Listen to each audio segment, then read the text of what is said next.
Ukuqinisekisa komnyango wezobudlelwane namazwe omhlaba ukuthi kushone abantu ababili bakulelizwe kucacise ukuthi baningi abantu bakuleli basePalestine abasengozini. One of our citizens has sent like a voice note describing the situation in Gaza. This is our information, but you know when wars are taking place, genocidal wars like Israelis, that there is no clear targets. Everyone is a target. Inxusa lasePalestine eNingizimu Afrika ligxekile ukungasekwa kwezwe lalo.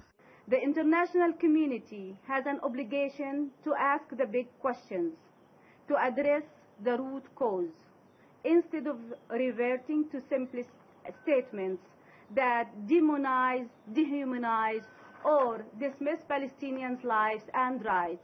uJarrah ulandise ngokwenzeke eGaza. Regrettably, since Saturday the 7th of October, Israel admitted of dropping 6,000 bombs on Gaza, killing up to this minute 1,569 Palestinians, including 447 children and infants.